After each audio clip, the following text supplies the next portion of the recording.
Ya, la clase de hoy día vamos a partir con un tema totalmente nuevo, que es el de torsión. ¿Ya? Esta clase en verdad es un poco densa, porque vamos a ver todo lo que son los fundamentos teóricos que tiene la torsión. ¿Ya? Vamos a ver cómo se derivan las principales fórmulas con las que vamos a trabajar eh, en esta unidad. ¿Ya? Y eso a veces es un poquito difícil de imaginar lo que voy a explicar, así que les pido que activen su imaginación gráfica al máximo porque vamos a tratar de imaginarnos cómo se deforma un eje sometido a torsión, los esfuerzos que se generan en él, etcétera, para poder derivar las fórmulas de esfuerzo y deformación básicamente con las que vamos a trabajar. ¿Ya? Ese es el objetivo de la clase. Entonces, recapitular un poco lo que hemos visto. Lo que vimos al principio de esta asignatura, ¿cierto? Era que el caso estándar o básico, que teníamos un cuerpo, ¿cierto? Sometido a un sistema de fuerza, ese cuerpo que se encuentra en equilibrio estático, ¿sí? Y que en el fondo, ¿cierto? Nuestro objetivo siempre es encontrar las fuerzas internas que actúan en ese cuerpo. Entonces estudiamos un método, ¿cierto? Que es el método de las secciones, que es pasar un plano de corte por algún punto de interés en el cuerpo, ¿cierto? Y generar un diagrama cuerpo libre con la mitad del cuerpo que nos interesa. En el caso acá de la figura, ¿cierto? Tenemos ese cuerpo estándar ahí que parece una papa, le pasamos el plano de corte y nos quedamos con la parte de abajo, entendiendo que si el elemento completo está en equilibrio, la mitad de él también tiene que mantener esa condición. Entonces, en esa área donde hicimos el corte, tiene que haber un montón de fuerzas infinitesimales por diferenciales de área, ¿cierto? Que generan y que mantienen ese estado de equilibrio, ¿ya? Y esa distribución de fuerza a nosotros nos interesa conocerla. Ya vimos cómo se distribuye cuando tenemos carga axial, cuando tenemos carga cortante, etcétera, ¿ya? Pero a un nivel macro, si es que yo quiero saber el efecto macro que tiene esa distribución de fuerzas sobre el cuerpo, lo hacíamos con las ecuaciones de equilibrio en esa mitad de cuerpo que estamos analizando.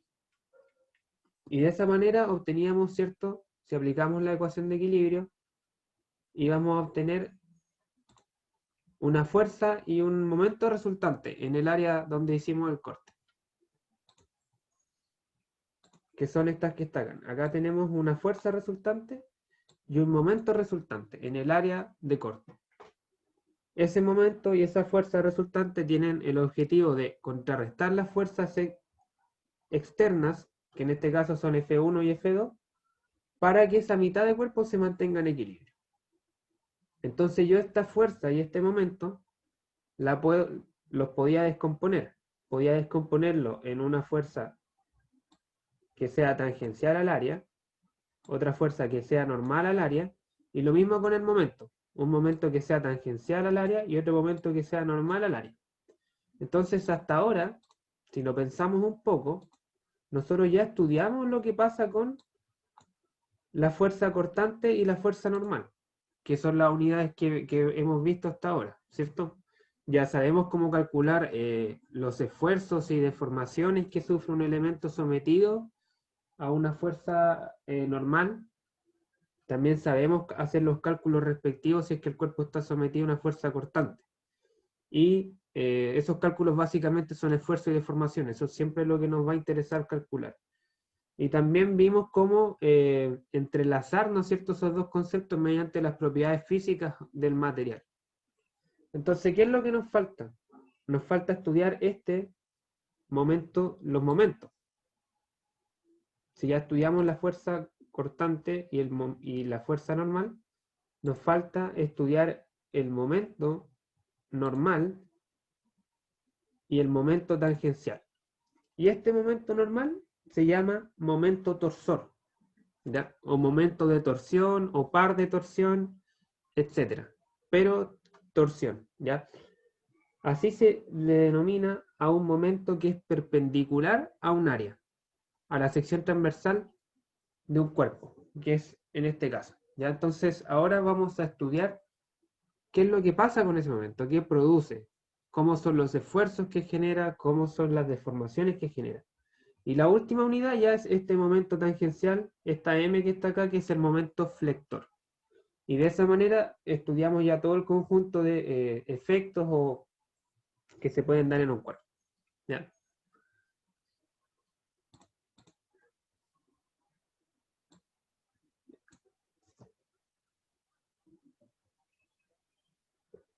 Entonces, como decía, lo que nos interesa ahora es estudiar la deformación y el esfuerzo generado por torsión.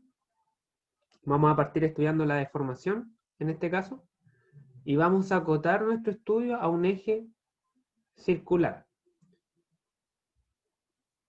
Vamos a estudiar cómo un momento torsor afecta a un cuerpo que sea recto, largo y de sección transversal circular, como los que tenemos acá en la figura. Entonces, el momento dorsor, como bien decía, es un momento que es perpendicular al área del eje. O sea, acá si ustedes se fijan, ese momento claramente, teniendo en cuenta la definición de vectorial de un momento, es perpendicular al área del eje AB. Y lo que genera ese momento es una tendencia a hacer girar el cuerpo respecto a su eje longitudinal. ¿Ya? El eje longitudinal es el eje que pasa por todos los centros de las áreas transversales del eje. Este eje que está acá. Ese es el eje longitudinal o eje axial. ¿Ya? Entonces este momento lo que hace es generar una tendencia a que el cuerpo gire en torno a ese eje, generando lo que se denomina en la práctica como torsión. ¿Ya? Cuando yo estoy torciendo algo, en el fondo estoy haciéndolo girar en torno a sí mismo, o intentando hacerlo girar en torno a sí mismo. Estudiar la torsión es primordial, ya que es un parámetro básico que hay que conocer cuando uno diseña ejes de sistemas de transmisión de potencia en vehículos y maquinaria. En la industria hay un sinfín de maquinarias que utilizan ejes para transmitir movimiento, transmitir potencia de un punto a otro. Ya está todo el tema de, no sé, la industria de la madera, que las sierras que hacen los cortes transmiten, ¿cierto?, la potencia desde un generador hasta la sierra para realizar esos cortes. Entonces yo ahí tengo que hacer un cálculo de ese corte sobre la madera, qué momento torsor me genera sobre el eje y en base a ese momento torsor determinar el material del que va a estar construido el eje y las dimensiones que este va a tener, qué diámetro va a tener, ¿ya? Que sea un eje lo suficientemente robusto para aguantar ese momento torsor sin que se deforme permanentemente, o sea, que tenga deformaciones muy grandes y por supuesto también sin que se rompa, sin que falle. Entonces, en particular lo que nos interesa, como siempre, estudiar la deformación. La deformación y la distribución de fuerza, que ocurren cuando se aplica un par de torsión en un eje o tubo, un elemento transversal circular. Vamos a estudiar dos tipos de ejes circulares. Los ejes 100% sólidos, como estos que vemos en la pantalla, y los ejes que son huecos, que tienen una parte sin material en su interior, ¿ya? Pero siempre circulares, ¿ya? No vamos a estudiar secciones transversales cuadradas ni con otras figuras porque ahí se produce un efecto que complica demasiado los cálculos, que es un efecto que se conoce como el alabeo. Pero no me voy a extender mucho en eso, aquí vamos a estudiar solamente lo que son ejes de sección transversal circular. Entonces, como ejemplo, ¿cierto? Consideremos el eje que está en la figura, un eje AB, ¿cierto? El eje está empotrado, por un lado. Aquí hay un empotramiento. Si recuerdan, el empotramiento tiene la capacidad de ejercer reacciones de fuerza y de momento. Y se le aplica un par de torsión T en A. Entonces, como sabemos, el momento es un vector, ¿cierto? Es un vector que es perpendicular al área en el cual se genera el giro. Entonces acá está el vector, ¿cierto? Representado por esta flecha, y además hay una flecha circular o semicircular que genera o que indica, mejor dicho, el sentido de ese giro. Y ese sentido está determinado por la fuerza por la regla, perdón, de la mano derecha. ¿Sí? Entonces, en general, cuando hablemos de momentos torsores, no siempre vamos a señalar el vector, sino que vamos a entender que ese vector lo que genera es un giro, por lo tanto lo vamos a señalar comúnmente solamente por ese giro, que es la figura que está a la derecha. O sea, estas dos cosas son equivalentes. A ver, según veo yo acá, tampoco tengo problemas de internet. Zoom avisa cuando hay caídas de internet y por lo menos a mí no me ha saltado el mensaje. Así que, no sé.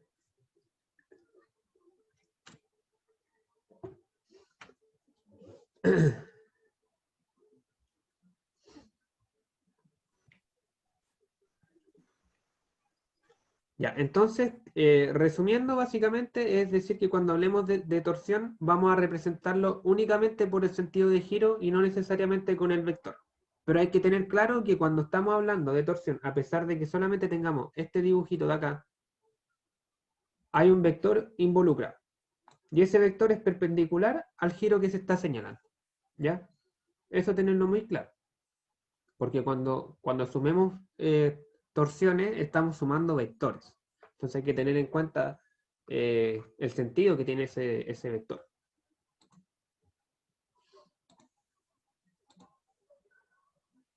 Ya, entonces, aquí en esta unidad vamos a seguir hablando en términos de la estática. Eso implica que los ejes o los tubos que vamos a estudiar van a estar en condición de equilibrio. Por lo tanto, los ejes tienen que estar correctamente apoyados para que los apoyos generen esas reacciones respectivas que mantengan el equilibrio. Entonces, por ejemplo, el eje anterior, ¿cierto? Que estaba empotrado en la cara B, ¿cierto? En el área B, ese empotramiento tiene la capacidad de generar una reacción, un momento de reacción.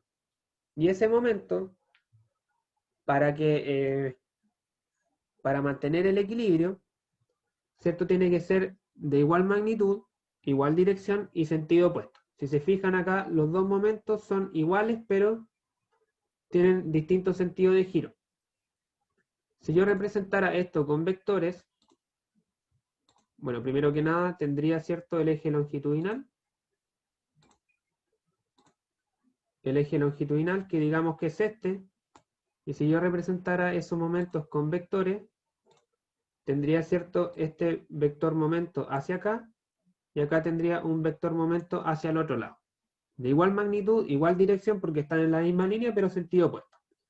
Entonces, el efecto neto en el cuerpo es cero, o sea, está en equilibrio, estático, ¿ya? Eso es importante. Ese sería el diagrama cuerpo libre, por ejemplo, del eje que teníamos acá. ¿Sí? Aquí aparece un momento reactivo, que es este momento que acabo de señalar con una flecha. Sin embargo, es importante entender que acá la condición de equilibrio no siempre va a significar reposo. ¿Ya?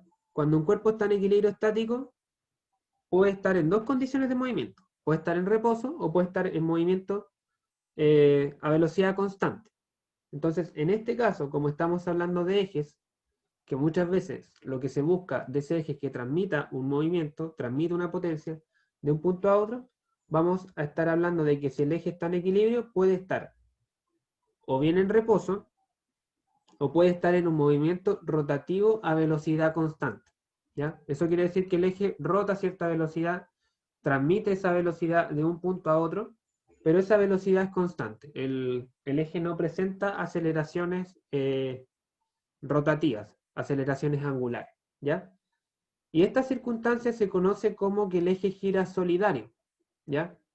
No sé si lo habrán escuchado alguna vez, pero eso quiere decir que todas las caras del eje están girando a la misma velocidad. y no existe un desplazamiento de una respecto a la otra. Entonces, el eje dentro de su propio marco de referencia sí está en equilibrio. Salvo, ¿cierto?, esas pequeñas deformaciones que sabemos que se producen a pesar del equilibrio, que son pequeños desplazamientos, y eso es lo que nosotros queremos aprender a calcular acá.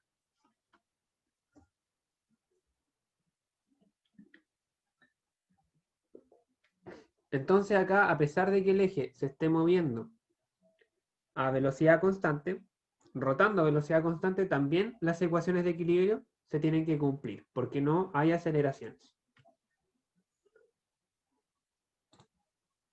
Ya. Entonces vamos a empezar aquí a estudiar cómo se deforma el eje y qué es lo que sucede físicamente cuando yo le aplico un par de torsión a un eje tubular. Entonces vamos a considerar que está compuesto de un material deformable, ¿cierto? Que puede ser perfectamente un material o un polímero. Entonces, aquí tenemos en la figura un eje que está marcado con una retícula, ¿cierto? De líneas tanto circulares, que son perpendiculares a su área transversal, y tenemos también una líneas que axiales, ¿ya? Entonces, fíjense que lo que me indica esta figura es que cuando el eje, ¿cierto?, está sin que yo le aplique el momento, tenemos estas líneas rectas y tenemos estas líneas circulares, pero cuando yo le aplico el momento, estas líneas rectas tienden a presentar un giro, ¿ya? Por ejemplo, aquí voy a marcar una línea. Esa línea al principio llegaba hasta acá. Era una línea recta. Sí, en una línea recta, pero cuando yo le aplico el momento, esa línea se deforma y gira y llega a este punto, ¿ya? Gira en la cara donde está aplicado el momento torsor. Este punto de la cara B, ¿cierto?, que era la cara de atrás, que es donde estaba el empotramiento, ese punto no puede desplazarse, porque está en el empotramiento, está ¿cómo se llama? En el apoyo, y los apoyos restringen los desplazamientos de los puntos que inmediatamente están en ese apoyo. Entonces todos estos puntos de esta cara de atrás no se pueden desplazar, solamente se desplazan los puntos de la cara de adelante. Entonces acá, por ejemplo, yo tenía esta línea, ¿cierto?, que al principio unía este punto con este punto, y luego de aplicar el momento torsor, este punto de acá se trasladó al punto de acá y me genera esa deformación. Entonces, todo esto, por supuesto, se ha demostrado de manera ardua en ensayos experimentales, ¿cierto? Tampoco es difícil de medir. Si uno tiene un eje de un material bien deformable, como el hule, por ejemplo, y le aplica una torsión uno mismo con la mano, se puede dar cuenta de que estas líneas se deforman de esta manera, que sufren un desplazamiento. Ya, pero como acá no contamos con esos materiales, les voy a pedir que se lo imaginen. Entonces, tenemos que los círculos permanecen como círculos, ¿ya? No presentan ninguna deformación. Las secciones transversales permanecen planas y sin distorsión, o sea, permanecen en la misma posición y no se deforman. Solo giran en diferentes cantidades en torno al eje axial, ¿cierto? Las líneas axiales. ¿Ya? Mientras más alejada se encuentre la sección transversal del extremo empotrado, las líneas radiales se va a deformar más, ¿sí? O sea, este angulito que está acá, ¿cierto?, es mayor en la cara posterior que en una cara intermedia. A eso es lo que me refiero, ¿ya? Y estas líneas que antes eran rectas pasan a formar una especie de hélice, ¿sí? Acá se observa como que si siguiera estando recta, pero sufren una pequeña curvatura que las transforman en hélice, ¿ya?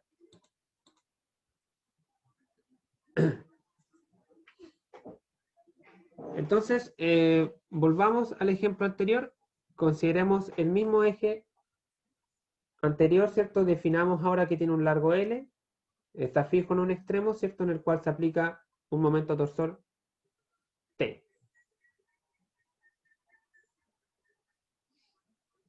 ¿Ya? Se le aplica un momento torsor T. Entonces, bajo esta condición se va a torcer, ¿cierto? Sus secciones transversales ya vimos que van a girar en torno al eje axial.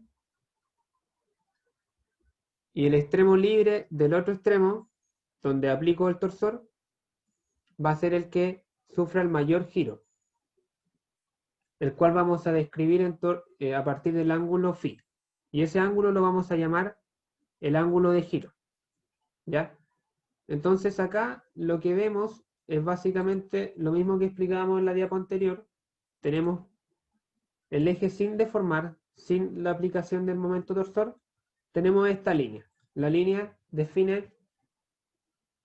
une los puntos B y A. ¿Ya? Esa es una línea característica del eje. Está ahí. Y una vez que yo le aplico el momento torsor, como decía, este punto B, que está en la cara empotrada, no se puede desplazar. Sin embargo, este punto A, al aplicar el momento torsor, va a desplazarse a la posición de A'.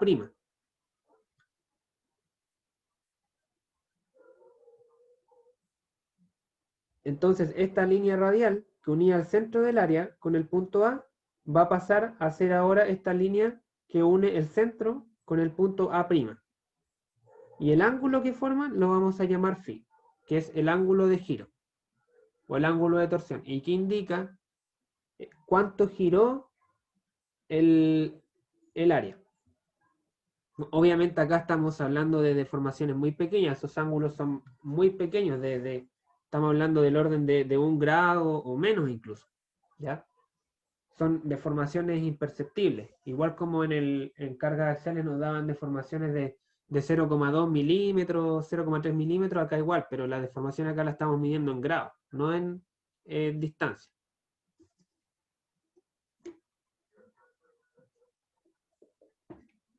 Entonces, tenemos este ángulo de giro, el cual podemos intuir, ¿cierto?, que es proporcional al momento torsor, lo cual es bastante lógico si yo le aplico un momento torsor más fuerte al eje, es lógico pensar que más se va a deformar, una mayor rotación va a experimentar esa área y más grande va a ser el ángulo de giro. Y también es proporcional a la longitud L, ¿sí? Si yo, por ejemplo, estuviera analizando un área transversal acá, entre medio, más cerca del empotramiento del punto B, podemos ver que el angulito que hay acá es más pequeño que este ángulo de acá. Este arco es más grande que los arcos que se generan mientras más cerca esté yo del empotramiento. O sea, mientras más largo sea el eje, también mayor va a ser el ángulo de giro.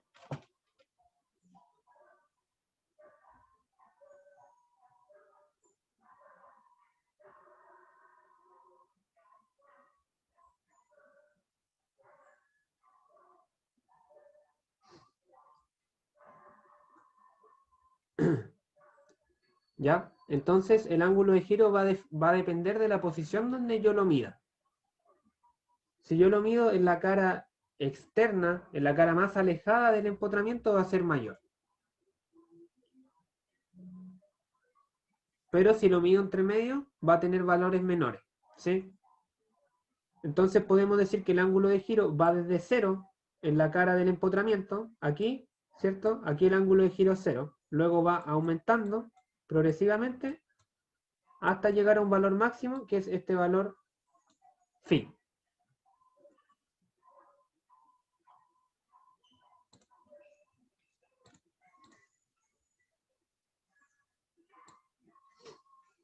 Ya, acá en esta diapo tenemos una flecha similar. Chicos, por si acaso, flecha es un término que se utiliza comúnmente para señalar ejes, ya es sinónimo de eje, ¿ya? Entonces tenemos una flecha similar a la anterior, ¿cierto? De longitud L, de radio C,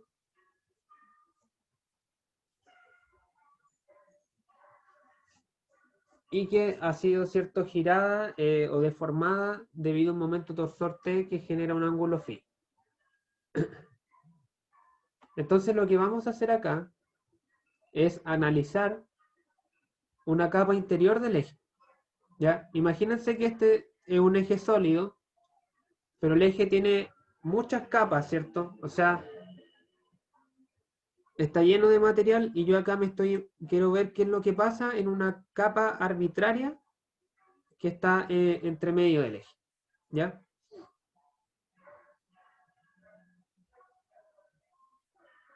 Y esa capa, ¿cierto?, tiene un radio ρ, que por supuesto es menor que C. Imagínense que el eje está formado por infinitas capas de material donde ρ varía desde 0 hasta C. ¿Ya? Pero acá vamos a tomar el caso arbitrario de un valor arbitrario de ρ. Entonces vamos a considerar un pequeño rectángulo formado por dos círculos adyacentes y por dos líneas rectas adyacentes trazadas en la superficie del cilindro interior que definimos. Antes de que se aplique el momento torsor, podemos ver que esta figura, ¿cierto? Este pequeño pedazo de material es un rectángulo, ¿cierto? Está formado por dos líneas adyacentes y por dos líneas circulares adyacentes. Es un pequeño triangulito, por lo tanto todos sus ángulos son rectos. Todos sus ángulos valen pi medio. Ya, esa es la condición del eje antes de deformarse, antes de aplicar el momento torsor. Ahora vamos a ver qué es lo que pasa con ese triángulo, o sea, ese rectángulo, cuando aplico el momento torsor.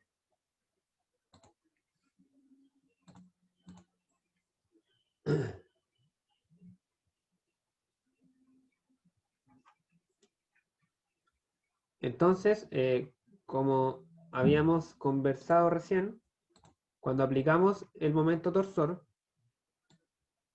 esta línea que unía el punto B con el punto A rota y se transforma en esta línea que ahora une el punto B con el punto A'.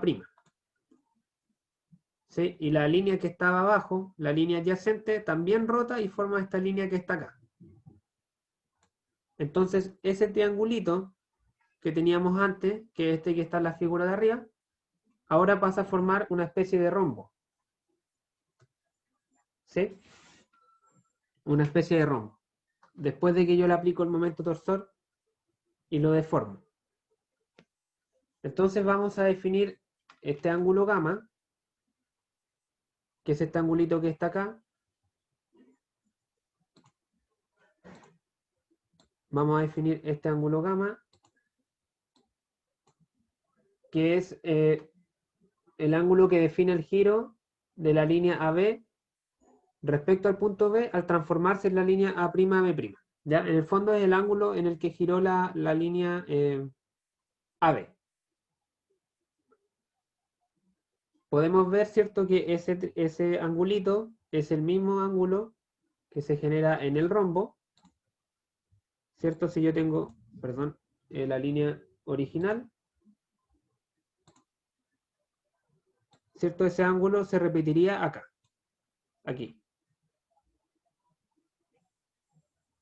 A ver si hago la flecha, aquí se repetiría aquí. Y acá está dibujado, ¿cierto?, de forma magnificada.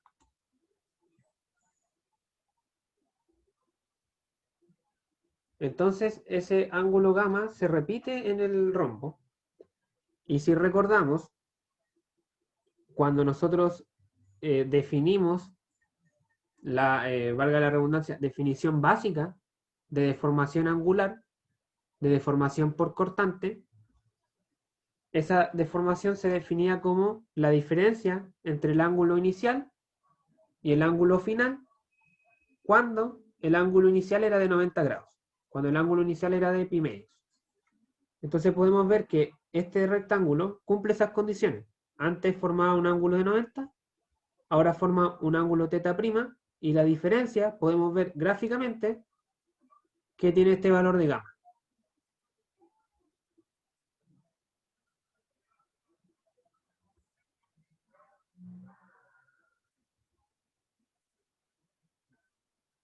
Entonces podemos concluir que este ángulo gamma es la deformación por cortante que sufre el eje y que es igual al ángulo que se generan entre las líneas AB y A'B, ¿ya? Esa es la conclusión básica que sacamos de acá. ¿Sí? ¿Me siguen hasta acá? ¿Alguna duda? ¿Consulta hasta aquí?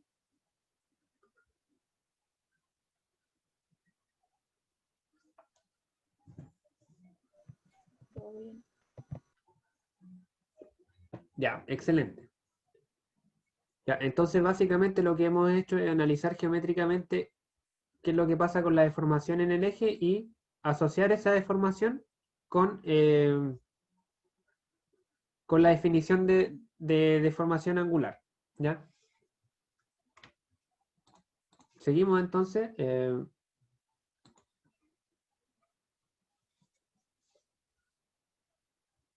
Vamos ahora a tratar de definir ese ángulo.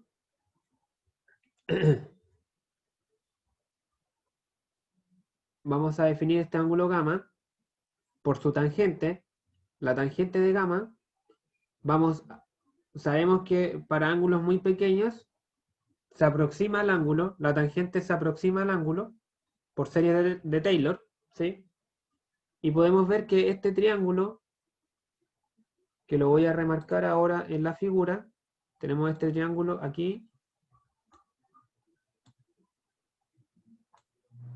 este triángulo, ese triángulo, la tangente de gamma es igual al arco A' o A', que vendría siendo acá el cateto opuesto, dividido en el cateto adyacente, que es el largo del eje, L.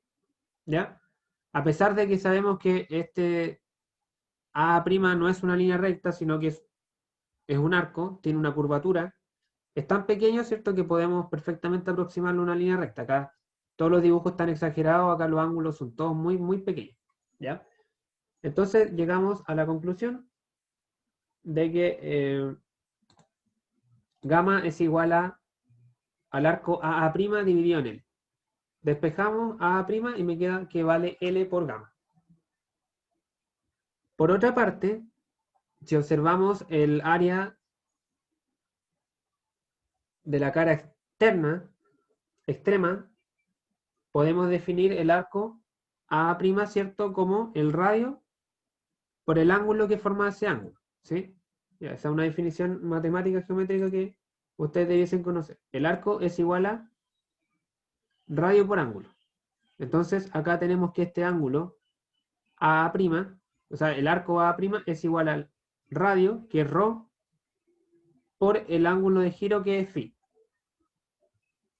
Si conectamos estas dos expresiones, vamos a tener que L por gamma es igual a ρ por φ. Despejamos gamma y nos da que es igual a ρ por φ dividido en L, donde gamma y ρ son ángulos y tienen que medirse en radianes. Entonces, observemos que la ecuación que obtuvimos, la deformación cortante, gamma, en un punto dado del eje en torsión, es proporcional al ángulo de giro. Primero, ¿ya? Mientras mayor ángulo de giro me genere el momento torsor, mayor deformación angular voy a tener. También se muestra que gamma es proporcional a la distancia ρ, desde el eje axial de la flecha al punto bajo consideración. Eso quiere decir que mientras yo más alejado esté del centro del eje, por ejemplo, acá, ¿cierto?, estamos en un punto a una distancia ρ. Mientras yo más alejado esté del eje, mayor deformación voy a tener. ¿Ya? Y la deformación máxima, ¿dónde la voy a obtener? En el punto donde esté más alejado del centro, es decir, en la superficie del eje. Cuando ρ valga C. Que eso creo que viene en la diapositiva. Ya, entonces teníamos como conclusión que la deformación angular varía proporcional con la distancia al centro del eje y como la distancia máxima que puedo tener a ese centro es cuando ρ es igual a c, entonces la deformación angular máxima en todo el eje va a ser este valor que está acá. C por phi dividido en L. O sea, lo único que he hecho es reemplazar acá el ρ por el valor C, que es el radio del eje. El valor máximo al que puede llegar ρ.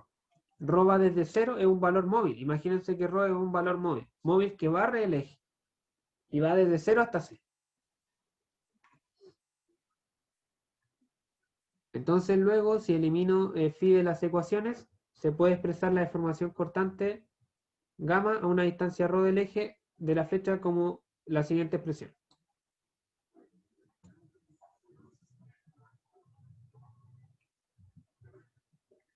¿Cierto? Esta última ecuación que sale acá, en el fondo se obtiene de mezclar esta que está acá arriba con esta que está acá al lado. Básicamente eso. La puedo obtener, por ejemplo, si despejo phi dividido en L. Si despejo phi dividido en L acá y despejo phi dividido en L aquí e igualo, voy a obtener la ecuación que me sale acá. Que en el fondo es como una proporción, ¿cierto? La deformación angular en un punto X va a ser proporcional al radio ρ donde yo estoy midiendo ese punto.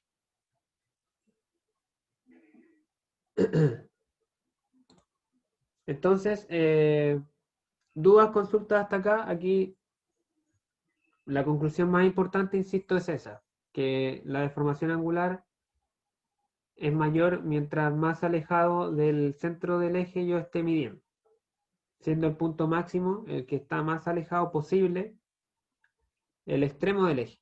Y ese extremo está definido por el radio C.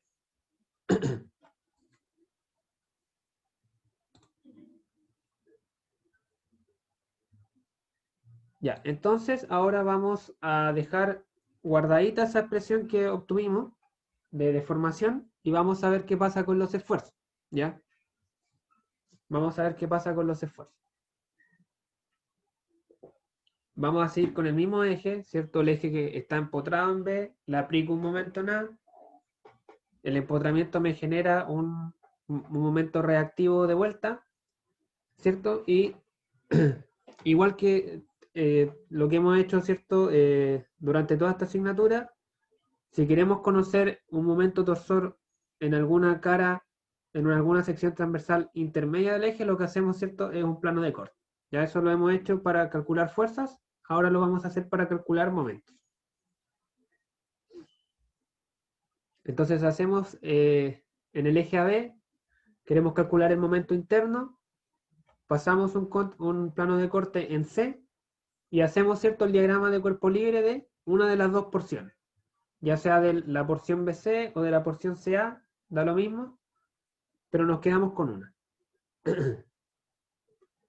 Entonces, el diagrama de cuerpo libre de la porción BC del eje debe incluir un momento torsor interno en el plano C, que por ecuación de equilibrio, en este caso la ecuación de equilibrio que vamos a ocupar no es sumatoria de momentos, lógicamente, no sumatoria de fuerza, debe tener el mismo valor que el momento torsor externo. Sí, esta T debería estar un poquito más aquí, más a la derecha. Entonces tenemos este momento externo y acá en el área de corte se nos genera un momento torsor interno, que por ecuación de equilibrio tiene que ser igual a la anterior. Pero este es el caso más básico, ¿cierto? Porque tenemos solamente un momento torsor aplicado. Si estuviéramos analizando un caso más complejo, tenemos que aplicar la ecuación de equilibrio, ¿sí? Para calcular el momento torsor interno. Insisto, esto es análogo a cuando en carga axial hacíamos el corte, ¿cierto? Y sumábamos la fuerza externa y la fuerza interna tenía que igualar a esa fuerza externa, ¿ya? Exactamente lo mismo, pero con momento.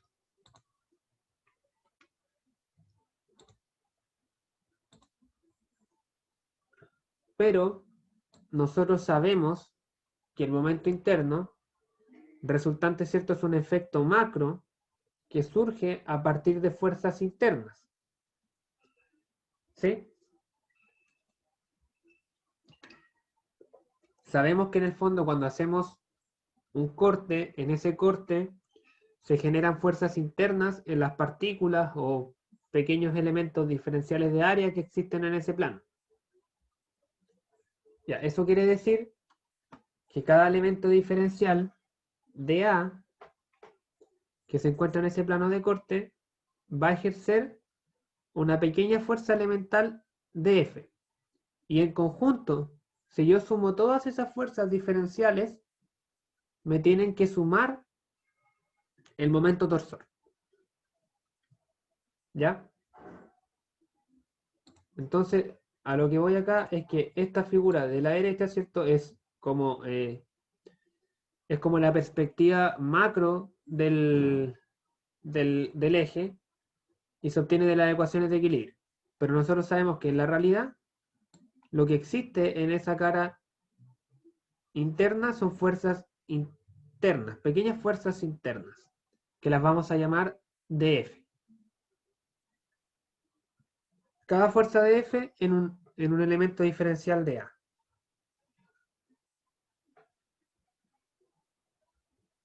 Entonces, por condición de equilibrio del segmento BC, el sistema de fuerzas elementales debe ser equivalentes al momento torsor T. ¿Ya? Estas dos figuras de acá son equivalentes.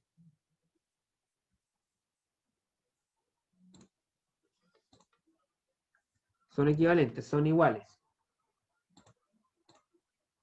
Entonces, todo lo que pasa en esta cara,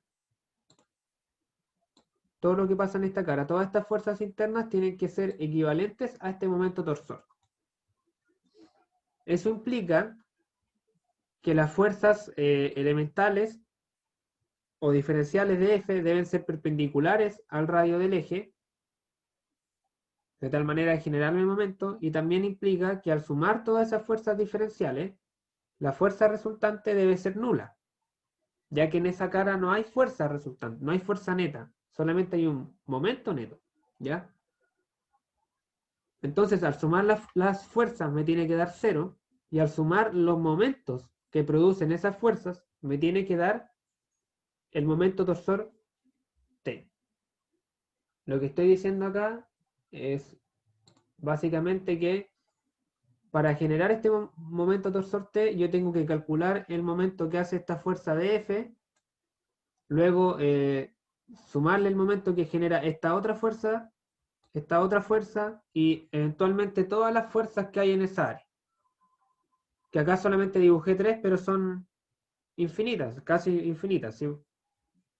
Entonces yo tengo que sumar todos los momentos que producen esas pequeñas fuerzas, y si yo las sumo, me tiene que generar este momento torsor T.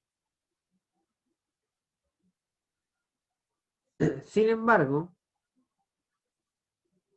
como sabemos que un material es un elemento continuo, en realidad esa suma no es tal, ¿sí? No, yo no puedo sumar infinitos elementos diferenciales. Lo que tengo que hacer es integrar, que en el fondo es una suma llevada a un medio continuo, ¿sí? Eso básicamente. Entonces lo que vamos a hacer es integrar los momentos que se generan acá para obtener este momento T.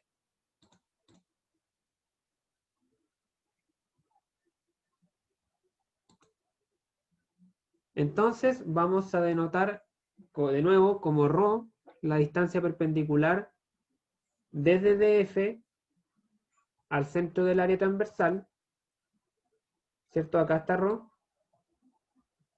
ρ es la distancia desde el centro respecto al cual gira el eje, la distancia perpendicular a la fuerza diferencial de F. Entonces nosotros sabemos que la definición de momento es fuerza por distancia perpendicular.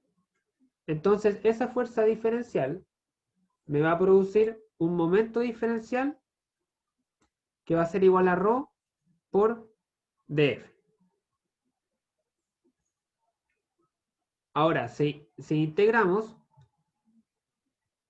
en toda el área, vamos a tener, ¿cierto? Que esa integral tiene que ser igual al momento torsor total.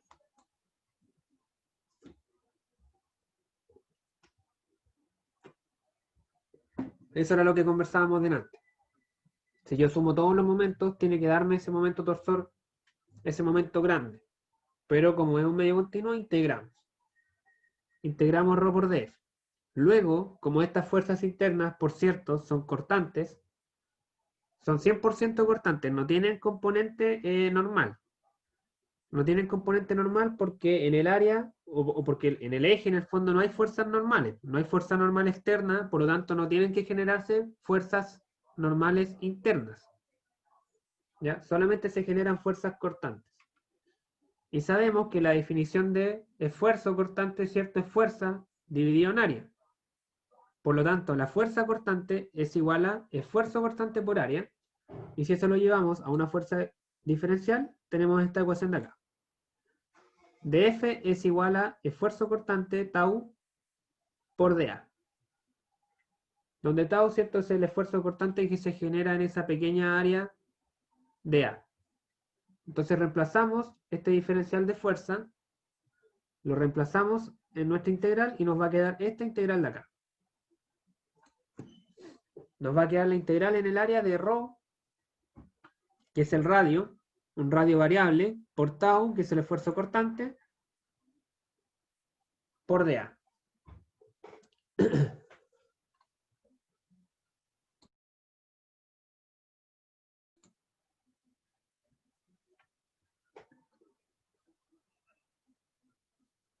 Ya, entonces de a poquito nos vamos acercando, ¿cierto?, a despejar el esfuerzo, que eso es lo que queremos, despejar el esfuerzo.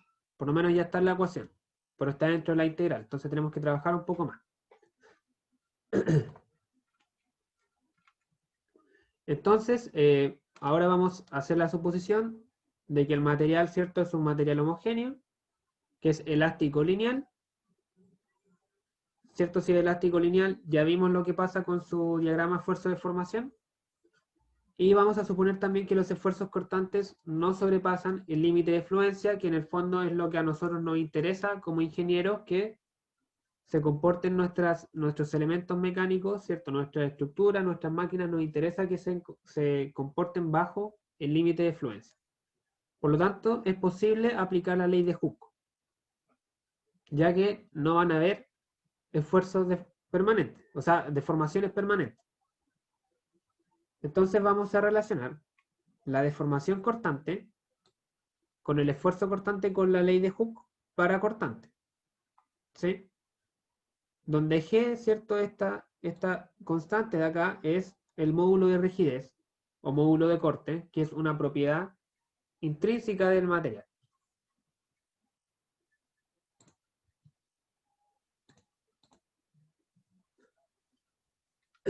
Entonces, vamos a volver a la ecuación que pillamos delante, que era esta ecuación de deformación angular,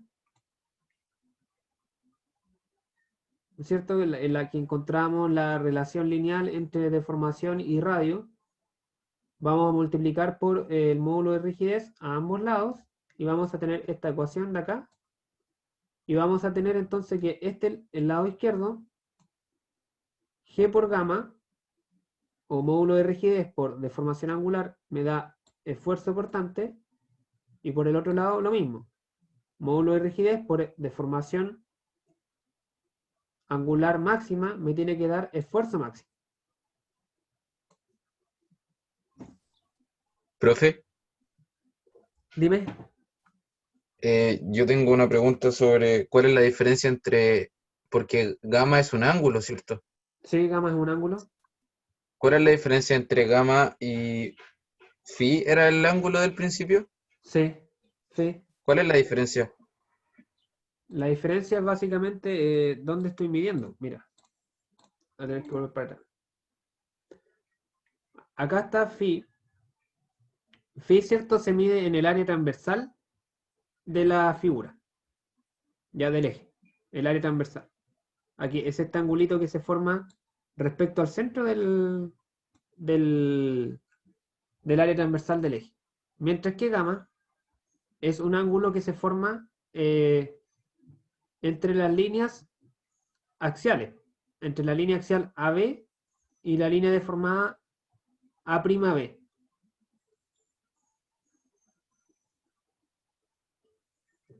Sí, no sé si ahora que ves la figura te clarifica que en el fondo son dos ángulos que geométricamente estamos midiendo en lados distintos, básicamente.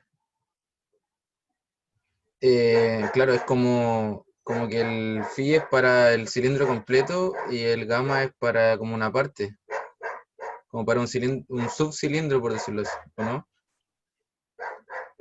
Claro, claro, o sea, sí, phi en el fondo ya, sí entiendo tu punto y tienes razón. Phi vale lo mismo independiente de qué cilindro estoy tomando, porque si yo, por ejemplo, tomara el cilindro completo, el ángulo sería el mismo.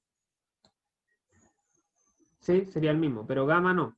Gamma depende del subcilindro en el que yo estoy midiendo. Pero la diferencia en el fondo es básicamente las líneas respecto a las cuales va ese ángulo.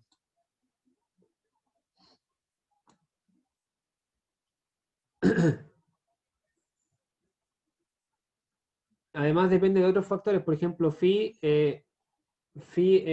también cambia dependiendo si yo estoy más cerca o más lejos del punto B. Si phi yo lo mido, por ejemplo, acá, podemos ver claramente que es más pequeño. Phi aquí va a ser un ángulo menor que el ángulo que está formando en el extremo. Pero gamma es el mismo. Gamma eh, está definido en base a la línea inicial y la línea final, por lo tanto es el mismo para todas las áreas transversales, pero sí cambia respecto a la capa de cilindro en la cual yo estoy haciendo las mediciones. Ah, ya, profe, entiendo, ahora sí. Ya, bueno. Eh, entonces, donde estábamos, ¿cierto? En el fondo, lo que logramos acá es transformar esta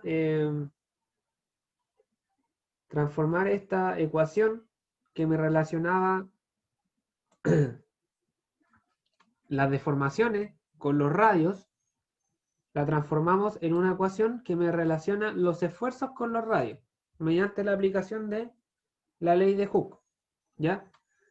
Y la conclusión a la que llegamos es básicamente la misma. Y esa conclusión es que mientras la resistencia a la fluencia no se exceda, es decir, mientras las deformaciones sean elásticas, el esfuerzo cortante en el eje va a variar linealmente con la distancia ρ, desde el centro del eje o el centro de la flecha. Entonces, si ρ vale 0, es decir, si yo estoy justo en el centro del eje, aquí no hay esfuerzo, que es este puntito que está acá. Aquí no hay esfuerzo en el centro del eje. Pero mientras yo más me alejo del centro del eje, mayor es el esfuerzo cortante. Hasta llegar al punto máximo, que es el punto en el que yo estoy más alejado del eje, que es el punto donde el radio vale c, donde c es el eje o sea, el radio del eje completo. ¿Ya? Esa es la conclusión básica. Que repito, el esfuerzo cortante varía linealmente con el radio, desde un valor que vale 0 en el centro, porque en el centro lógicamente que el radio vale 0, hasta un valor máximo que está en el extremo del eje, donde el radio vale c. Esto pasa para un cilindro sólido, 100% sólido. Si el cilindro, el tubo, el eje o la flecha es hueco, tenemos la misma gráfica, pero cortada, ¿cierto? Porque ya no puede partir desde cero, porque no hay material en el punto donde el radio vale cero, sino que ahora el cilindro tiene un radio mínimo C1 y un radio máximo C2. Entonces los esfuerzos parten teniendo un valor mínimo para ese radio mínimo y llegan a un valor máximo para ese radio máximo, ¿ya? Tan simple como eso. Entonces, esta misma ecuación que yo tenía anteriormente, si reemplazo el esfuerzo tau por el esfuerzo mínimo y el radio ρ por el radio mínimo C1, voy a obtener esta fórmula de acá que me relaciona los esfuerzos mínimos y máximos para un cilindro tubular hueco.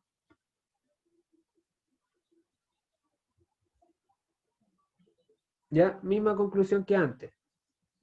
Esfuerzo cortante proporcional con el radio, pero acá el radio ya no parte desde 0 hasta un valor máximo, sino que parte de un valor mínimo hasta un valor máximo. Pudiese ser, no sé, 1 centímetro a 2 centímetros, y el esfuerzo se va a modificar en función de esos valores. Básicamente es eso. Ya. Entonces ya estamos más o menos llegando a la parte final de la derivación de nuestra fórmula. Tenemos, ¿cierto?, la integral que encontramos antes, ¿cierto?, que era la integral de ρ por de ρ, que es el radio, por tau, ¿cierto?, que es el esfuerzo cortante, por el diferencial de área, y eso tiene que ser igual al momento torsor interno. ¿Ya? Entonces acá vamos a reemplazar el tau por esta ecuación que lo relaciona con el esfuerzo cortante máximo. Lo reemplazamos y nos queda esta ecuación de acá. Nos queda integral de área de ρ por ρ sobre c por el esfuerzo máximo por dA. Sacamos los valores que son constantes. El radio, ¿cierto?, es un parámetro constante del eje. El esfuerzo cortante máximo igual va a ser constante porque es el máximo. Y me va a quedar solamente esta integral acá.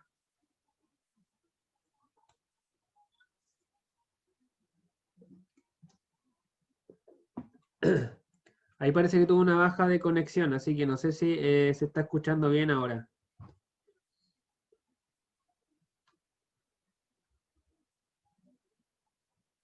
¿Me escuchan fluido o se escucha cortado? Está bien, profe. Ah, ya, que Yo me lo Está bien. escucho bien, profe. ya, es que me salió el mensajito ese de que la conexión es inestable. Ya, entonces sacamos los valores y nos queda esta integral de ρ al cuadrado por dA, donde ρ, ¿cierto?, es el radio, recordemos, del cilindro, del área transversal del cilindro, y que es un radio variable, que va desde 0 hasta c. Entonces, si alguno de ustedes tiene buena memoria, esta integral que está acá tiene un nombre, y que es una propiedad específica de un área, y se llama momento de inercia polar. Es posible que esto lo hayan visto en cálculo de una variable, quizás. Los que dieron mecánica técnica conmigo el semestre pasado, esto yo igual lo veo, pero eso son solamente los mención mecánica. Pero esta integral de acá se llama momento de inercia polar. Y es una propiedad de un área. Es una propiedad que caracteriza esa área. Entonces, y se denota por la letra J. Entonces vamos a reemplazar esta integral por J, por el momento de inercia polar, y vamos a despejar el esfuerzo máximo. Y nos va a quedar esta formulita acá, súper bonita, que el esfuerzo máximo es igual al momento dorsor por el radio, dividido en el momento de inercia polar.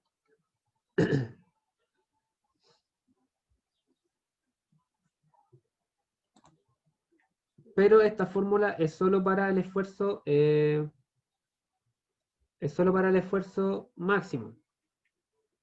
Si sustituimos ese esfuerzo máximo por el esfuerzo en cualquier punto, en base a esta ecuación, vamos a poder calcular el esfuerzo en cualquier punto del eje con esta ecuación de acá abajo, que me dice que el esfuerzo, ¿cierto?, es igual al momento torsor, a ρ, por ρ, perdón, y dividido en el momento de inercia polar.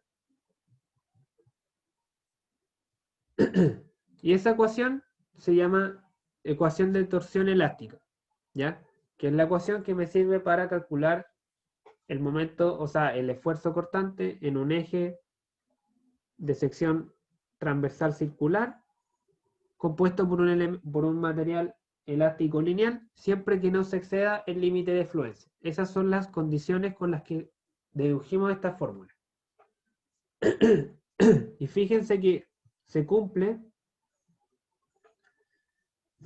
todo lo que hemos hablado hasta ahora. El esfuerzo cortante es mayor mientras mayor momento torsor yo le aplique, y también es mayor mientras más alejado del centro del eje yo esté midiendo ese esfuerzo.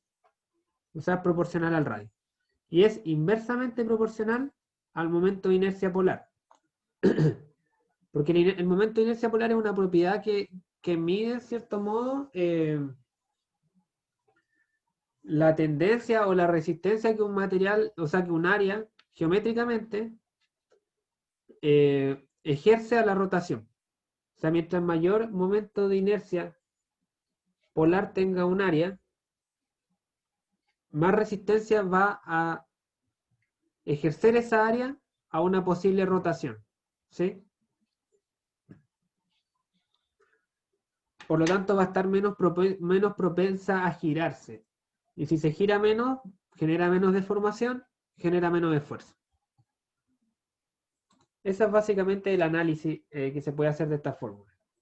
Ya con estas dos formulitas vamos a trabajar para calcular los esfuerzos en un eje. Aquí está un poco resumido las fórmulas que definen el esfuerzo cortante generado en la sección transversal, ¿cierto? Las condiciones de las que hablamos, la flecha tiene que ser circular, puede ser sólida, puede ser hueca, el material tiene que ser homogéneo, tiene que tener un comportamiento elástico lineal y tiene que encontrarse en la zona lineal, ¿ya? O sea, básicamente tiene que no exceder el límite de fluencia. Y bueno, en esta fórmula, tau max es el esfuerzo máximo en la flecha, el cual ocurre en la superficie exterior de esta. Tau es el esfuerzo cortante en cualquier punto de la flecha a una distancia ρ de su eje axial. T es el momento de torsión. Interno, ojo, es el momento de torsor interno. Tenemos que calcularlo ocupando el método de las secciones, siempre. Y aplicando las ecuaciones de equilibrio. En este caso es la ecuación de equilibrio, que es sumatoria de momentos, básicamente. J es el momento de inercia polar del área de la sección transversal. C es el radio exterior de la flecha y ρ es la distancia radial desde el eje o desde el centro del área al punto en el que yo estoy calculando el esfuerzo. Esos son todos los parámetros de esta formulita.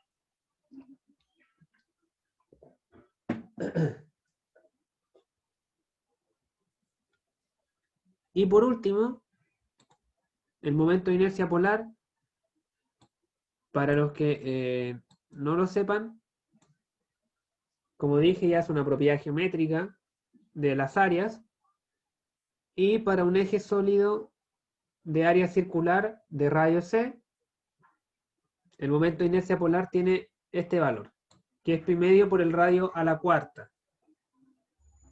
Pi medio por el radio a la cuarta. Lógicamente que eso tiene una deducción, ¿cierto? Se calcula esa integral, se define un elemento de área, porque era el integral de ρ por dA, de ρ al cuadrado por dA, se define ciertos elementos de área en coordenadas polares y se integra y obtengo esta fórmula que está acá. Pero eso no voy a entrar en detalle en eso porque no creo que sea necesario. Pero en cualquier libro de cálculo lo pillan, en cualquier libro de mecánica, igual de resistencia, por lo general en los apéndices viene este cálculo por si a alguien le interesa. Pero ese es el valor para un círculo. Y si el eje es hueco, es básicamente lo mismo, pero lo que estoy haciendo es al momento de inercia polar del círculo completo, le resto el momento de inercia polar del círculo pequeño. Y me queda esta formulita que está ahí, que es pi medio, ¿cierto? Pero en este caso, el radio a la cuarta, el radio exterior a la cuarta, menos el radio interior a la cuarta. Ojo, que es la resta de los radios a la cuarta, no la resta a la cuarta, porque muchas veces elevan a la cuarta después de haber restado, y no es así. Ya, como dije, el momento de inercia polar es un valor para cada área, el cuadrado tiene su momento de inercia polar, el triángulo, todo, pero acá, como estamos hablando de ejes circulares, solamente nos interesan las áreas circulares. Por lo tanto, con estos dos valores no necesitamos más, en realidad. Notemos que el momento de inercia polar se mide en unidades de longitud a la cuarta. Por ejemplo, esto pudiese estar en metros a la cuarta. Y si volvemos a ver la formulita de antes, si tenemos metros a la cuarta acá abajo,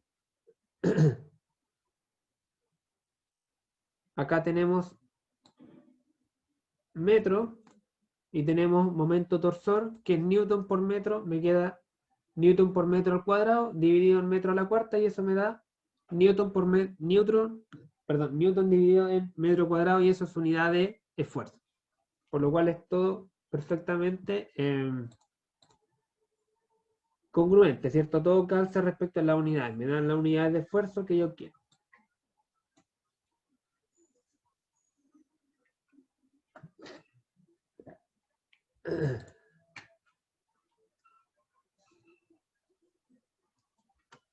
Entonces,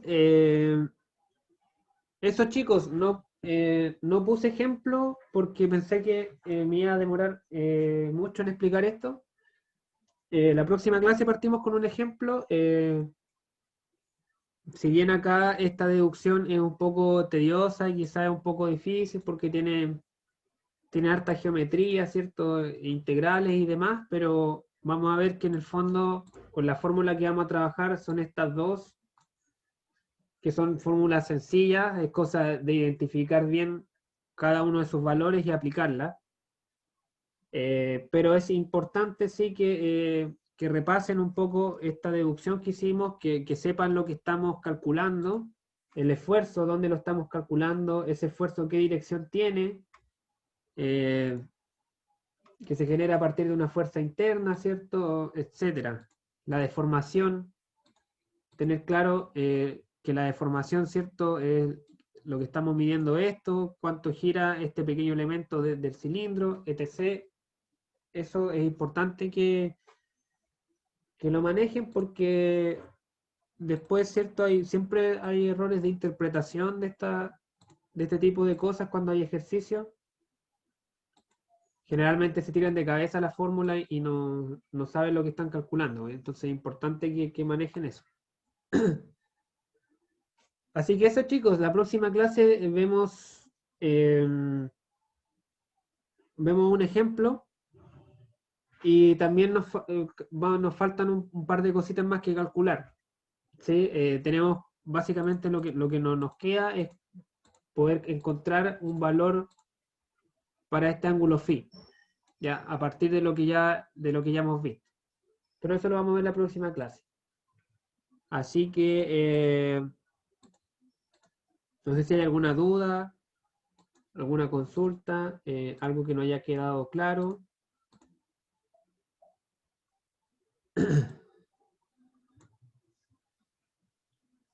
Las notas de la prueba aún no están, van a estar la próxima semana.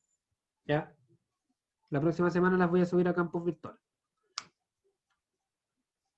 Aún no las reviso porque estaba revisando las pruebas de otra asignatura, pero ya estoy terminando con eso, así que espero que estén pronto.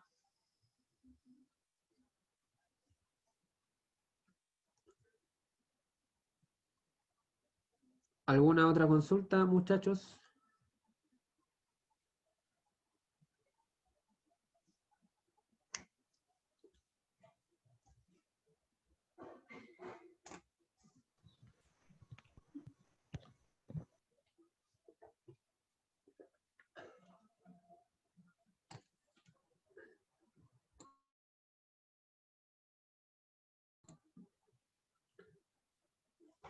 Bueno, chicos, si no hay más consultas, lo dejamos hasta acá.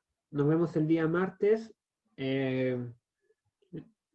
les recomiendo que repasen esta clase un poco antes del martes para empezar con buen pie y nada más, que tengan un buen fin de semana y hasta luego. Chao, profe. Chao, chao, que estén bien.